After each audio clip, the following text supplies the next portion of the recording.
Never seen me old this I upset. hope all is well. Next time. Questions, questions, questions. All right.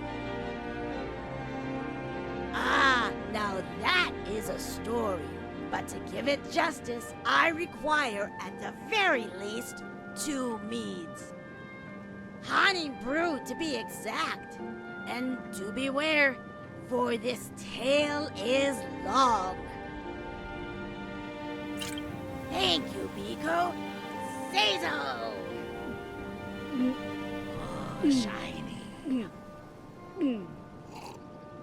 Now then, our story.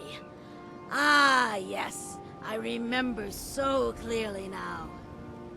Well, as clear as the meat allows, I had arrived in Solitude via boat from the frigid cold of Windhelm, with the intent on... Oh, well, that doesn't matter now. I instead decided to first indulge in the local flavors at the inn known as the Winking Seaver. It was there I saw friend Dexter for the first time, being hassled by an orc, though recently deceased Gronak. He kept yelling at poor Dextrum about a counterfeit book of the erotic nature. Something involving a Breton and a chicken. Having seen the sight of growing anger before, I knew I had to do something to save the trembling scholar. Around on the house, I bellowed out to the cheers of grateful bar patrons and a now less angry Gronak. Friend Dextrum practically threw himself at my webbed feet in gratitude before I picked him up and shoved into his arms a flagon of fresh mead.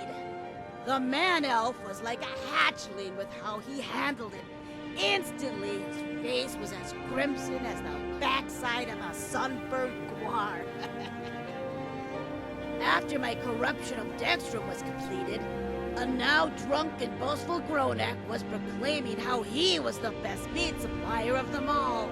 How he had just delivered a delicious batch of moon sugar-laced mead to the Thane known as Erica. My ear holes widened at the news, and I just knew I had to try some. But when I told Dextrum of my plan, he threw up his arms in protest. Our would-be argument ended quickly when the bartender asked for his gold for the house round. Gold that I did not have a sufficient amount of. Sensing possible danger, Dextrum grabbed my arm and ran out of the door. Oh, how he fled with such grace. I was so proud of my new Biko. Needing a place to hide out, I asked a local beggar where Thane Eriker's house was. Conveniently, he had a cellar door right next to the streets that was easy to pick, so getting in wasn't that hard. Inside, my eyes beheld the most beautiful sight. Oaken barrels just ready to burst with their delicious contents. Despite Dextrum's misgivings, I quickly procured us 2 flagons of the golden brew, and might I say it was just as good as I hoped for.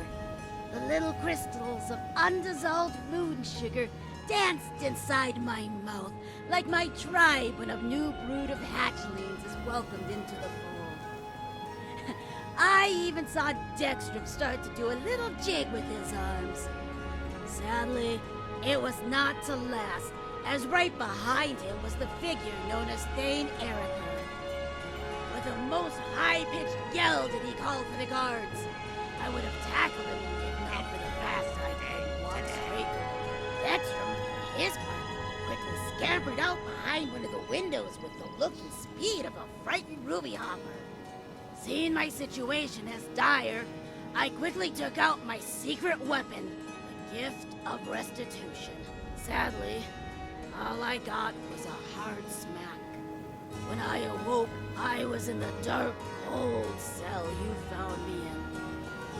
And that, Biko, is the tale of how me and Dextrum met.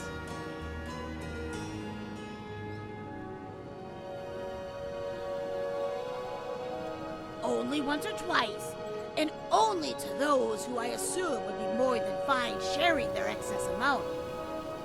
How was I to know that the Honorable Thane wouldn't like to share? Then again, neither did that noble in Stormhold.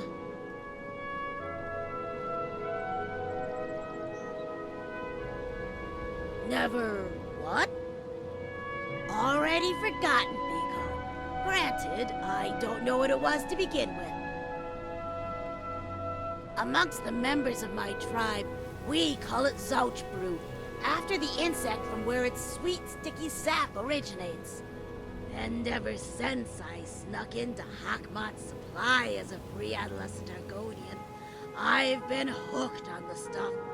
But I must say this northern variant, mead as it's called, is much more sweeter than ours. Colder, too.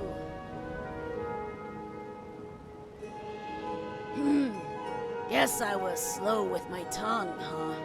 It's nothing. Just nothing. An idea better left to wander the void for eternity.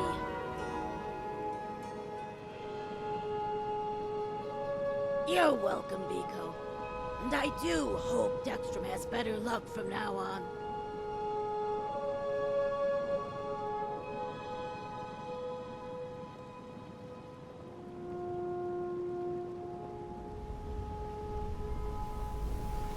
I enjoy our talk,